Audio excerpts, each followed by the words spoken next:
जय जय जगन्नाथ नमस्कार जेनाभिजन सकाळर खबर को स्वागत करुछि। आसंतु जीवा किछि गुरुत्वपूर्ण घटना पर नजर पकेबा पूर्व कौन रही आज सकाळर खबर वर्तमान जा अपडेट खबर सामना को आसुछि। दर्शक बंधु वर्तमान ओडिशा रे घांटुची काल बैशाखी लगातार भाव में 19 ରୁ 25 तारीख पर्यंत काल बैशाखीर निस्तार नहीं किंतु यही खबर आमे प्रसारण करुछु आपण को बारंबार देखाऊँ आपण सचेतन रुहंतु एवं सुरक्षित रुहंतु। काल बैशाखीर वर्षा घड़घड़ी सहित वर्षा जारी रहिबो 19 ରୁ 25 तारीख पर्यंत। यह भीषण काय रूप धारण करुछि एवं प्रत्येक जिले में वर्षा घड़घड़ी बिजुली वर्तमान लगातार भाव में लगी रही। संध्या एवं राति पर्यंत यह मध्य लगी रही। सबुठी देखा मिलूँ काल बैशाखीर तांडव एवं ओडिशा सेथिप्रति प्रस्तुत रही एवं सरकार मध्य प्रस्तुत रही किंतु एभली एक पदक्षेप को ग्रहण करने सरकार सबुबेले लोकमानंकर साहाय्य लोड़ी एवं कहते एवं निजे सुरक्षित रुहंतु अन्य को मध्य सुरक्षित रखंतु। कारण काल बैशाखी वर्षा जदि बारंबार होउछि ताहले आपण कौनसी पदा को बाहरंतु नहीं एवं काल बैशाखी कटि सारा परे आपण बाहर को बाहरंतु। किंतु आमे देखिथिलु प्रत्येक जिले में 30 जिले में लगातार भाव में काल बैशाखीर तांडव वर्तमान जारी रही। घड़घड़ी सहित वर्षा वर्षा सहित बिजुली बिजुली सहित कुआपथर माड़े थरुछि सारा ओडिशा। दर्शक बंधु आमे आपण को बारंबार कही रखुछु जो भली 19 तारीख ରୁ 25 तारीख पर्यंत राज्य रे लागी रहिबो काल बैशाखीर तांडव। एई तांडव रे प्रत्येक जनजीवन अस्तव्यस्त लागिबो एवं सबुठी देखा मिलूँ वर्षा ही वर्षा। वर्तमान आपण मानक आमे कही रखुछु आपणकर काल बैशाखीर वर्षा वर्तमान ओडिशा परे जारी रही। आपण देखंतु बालेश्वर भद्रक बालेश्वर पुरी गंजाम प्रत्येक जिले में 30 जिले में लगातार भाव में वर्षा सहित बिजुली और घड़घड़ी सहित पर्व जारी रही। एवं देखा गले आम जदि पूर्वर कथा कहवा बारिपदार 20 तारीख रे एवं बहु धन जीवन नष्ट करने सहित कार रे एवं स्टैंडिंग थिबा बस गाड़ी गुड़िक सब भांगी जाइछि एवं घरर चपर उड़ी जाइछि एवं तुआ कुतुआ वर्षा सहित कुआपथर माड़े थरीथिला सारा ओडिशा।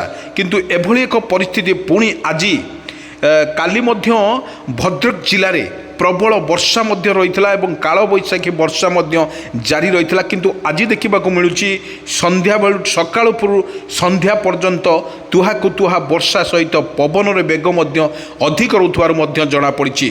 आम आपण को भिजुआल माध्यम देखाऊँ काल बैशाखीर तांडव वर्तमान ओडिशा पर जारी रोथुवा बेले प्रत्येक क्षेत्र में वर्षार माड़े थरुछि सारा ओडिशा। देखंतु कटक भुवनेश्वर पुरी गंजाम भाव में ओडिशा रे लगी रही। दर्शक बंधु आमे कही रखुछु जो भली भाव में ओडिशार वर्षा रोची एवं कृषक माही मानक पई एक विपद संकेत व्यवस्था रे अछि। जो माने बादाम करचंती चीना बादाम ताहा मध्य वर्षा पानी रे बिजुची देखा मिलूँ। अन्य कटक कथा कहवा कटकर मध्य प्रबल वर्षा रही। वर्षा रही कियारी कियारी पानी देखा मिलता। एठारे कृषक भाई मानकर कृषि उपरे निर्भर करुवा कृषक भाई माने मध्य बादाम चीना बादाम ठारू आरंभ करी विभिन्न प्रकार रबी फसल रे वर्षा पानी रे भिजुची।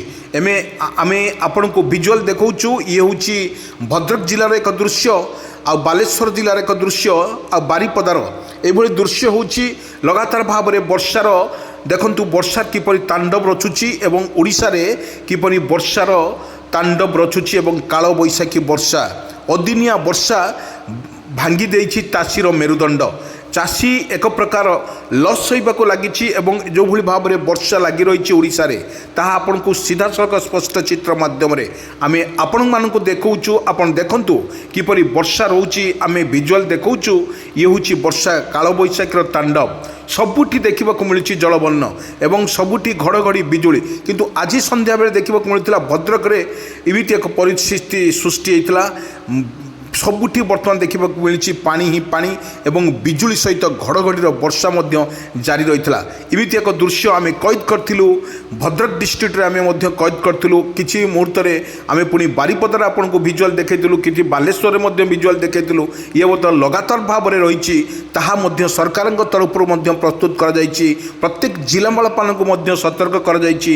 ଯେଉଁ ବ୍ୟକ୍ତିମାନେ କାଳବୈଶାଖୀର ବର୍ଷା ସରକାରଙ୍କ ତରଫରୁ ଘଣ୍ଟେ ପୂର୍ବରୁ ସତର୍କ ସୂଚନା କରାଯାଉଛି, ସେମାନେ ଆପଣଙ୍କୁ ବାରମ୍ବାର କହି ରଖୁଛୁ ଆପଣ ସତର୍କ ରୁହନ୍ତୁ, ଅନ୍ୟକୁ ସତର୍କ ହୁଅନ୍ତୁ। ଯଦି କାଳବୈଶାଖୀ ଆପଣଙ୍କୁ ପାଖକୁ ମାନେ ଏଭଳି ସୂଚନା ମିଳେ ତାହେଲେ ଆପଣ ଅଯଥାରେ କୌଣସି ଜାଗାକୁ ବାହାରନ୍ତୁ ନାହିଁ ଏବଂ ସାଥିରେ ଯେଉଁଭଳି ଭାବରେ ରହିଛି ତାହା ମଧ୍ୟ କାଳବୈଶାଖୀ କଟି ସାରିଲା ପରେ ବର୍ଷା ଘଡ଼ଘଡ଼ି କଟି ସାରିଲା ପରେ ଆପଣ ପଦାକୁ ବାହାରନ୍ତୁ। ଏହା ସରକାରଙ୍କ ଦ୍ୱାରା ବା IMD ପକ୍ଷରୁ ମଧ୍ୟ ସବୁ ଜିଲ୍ଲାପାଳମାନଙ୍କୁ ମଧ୍ୟ ସତର୍କ ଦିଆଯାଇଛି। କିନ୍ତୁ ଏଠି ଯେଉଁ ସରକାରଙ୍କ ତରଫରୁ ଯେଉଁ ଘୋଷଣା କରାଯାଇଛି ତାହା ମଧ୍ୟ 19ରୁ 25 ତାରିଖ ପର୍ଯ୍ୟନ୍ତ ଲଗାତାର ଭାବରେ ସକାଳୁ ଠାରୁ ସନ୍ଧ୍ୟା ରାତି ପର୍ଯ୍ୟନ୍ତ ତାହା କାଳବୈଶାଖୀର ତାଣ୍ଡବ ରଚିବ। ପବନ ମଧ୍ୟ ବହୁତ ଜୋର ହେବ, 30ରୁ 40 ବେଗରେ ମଧ୍ୟ ପବନ ରହିବ। ପବନ ସହିତ ବର୍ଷାର ମାଡ଼ ମଧ୍ୟ ରହିବ, ତା ସହିତ ବିଜୁଳି ଘଡ଼ଘଡ଼ି ଏଇଭଳି ଭାବରେ ଲାଗି ରହିବ। ସେଥିପାଇଁ ସରକାରଙ୍କ ତରଫରୁ ମଧ୍ୟ IMD ପକ୍ଷରୁ ତଥା ଲୋକମାନଙ୍କୁ ସଚେତନ କରାଯାଇଛି ଆପଣ କୌଣସି ପ୍ରକାରେ ଏଠାରେ କ୍ଷେତକୁ ଯିବେ ନାହିଁ ଏବଂ ବାହାରକୁ ମଧ୍ୟ ଯିବେ ନାହିଁ। ସରକାରଙ୍କ ତରଫରୁ ମଧ୍ୟ ବିଜ୍ଞପ୍ତି ଜାରି ହୋଇଛି। ଆପଣଙ୍କୁ ଭିଜୁଆଲ୍ ମାଧ୍ୟମରେ ମୁଁ ଦେଖାଉଛି, ଇଏ ହେଉଛି କାଳବୈଶାଖୀର ତାଣ୍ଡବ। ଦେଖନ୍ତୁ କିପରି କାଳବୈଶାଖୀର ତାଣ୍ଡବରେ ବର୍ଷା କିପରି ଦୁହାକୁ ଦୁହା ବର୍ଷା ମଧ୍ୟ ରହୁଛି।